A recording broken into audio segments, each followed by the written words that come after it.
If you own rental property right now and your cash flow feels tighter than it should, you're not crazy. Rentals are quietly killing cash flow in 2026, and most investors don't even realize it yet. You see, when I first got started in real estate, I thought rentals were the way out. I genuinely believed this was the retirement plan.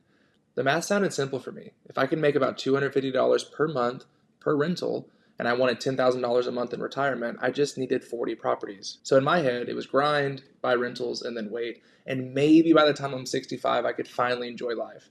And honestly, that didn't excite me at all, but at the time, I thought this was the only path forward.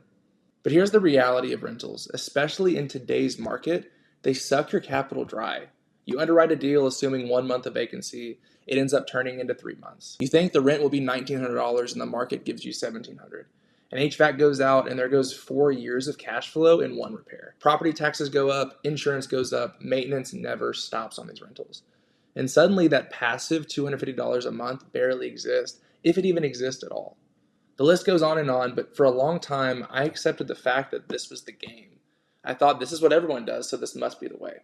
But everything changed for me when I had a mentor show me a different model, a way to create an $800 to $1,000 per month per property, without tenants, without repairs, without vacancy, and without chasing rent. That model is owner financing, more specifically, selling on a wrap. Let me explain this simply. When you acquire property on creative terms, like subject to or seller financing, you're not locked into being a landlord forever. You can actually turn around and sell that property on owner financing. So instead of being the landlord, you act as the bank. The buyer makes payments to you, you make the underlying mortgage payment, and the difference is your monthly cash flow. Again, no tenants, no toilets, no midnight phone calls.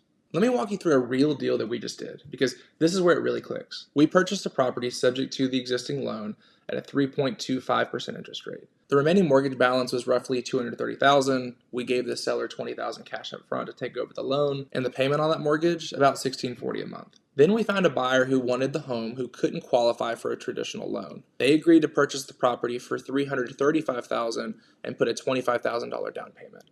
That left them with a mortgage owed to us of $310,000. Now, if you remember, we took over a loan at 3.25%, but we financed the buyer at 7.5%. So their payment to us, roughly $2,500 per month. So let's talk real numbers. We put $20,000 into the deal. We got $25,000 back at the resale. After holding cost, we're into this deal for literally no money. And the monthly cash flow, about $880 per month. And the crazy part is that payment is structured to pay us for the next 30 years. Now here's the part that most people forget. The buyer always has the right to sell it or refinance it. So they owe us $310,000, but we only owe $230,000 on the underlying mortgage that we took subject to. So that's an $80,000 spread. So the moment they sell or refinance, that $80,000 check is due to us, handled cleanly through the title company. So let's recap. We took over a mortgage subject to. We sold it on owner financing. We got paid maybe a few $1,000s on the front end, but we created an $880 per month in cash flow stream. So one day we receive a check for $80,000 whenever they sell it or refinance it. Now, you tell me, what sounds more attractive? Sinking $20,000 into a subject to rental just to maybe break even, or do this instead?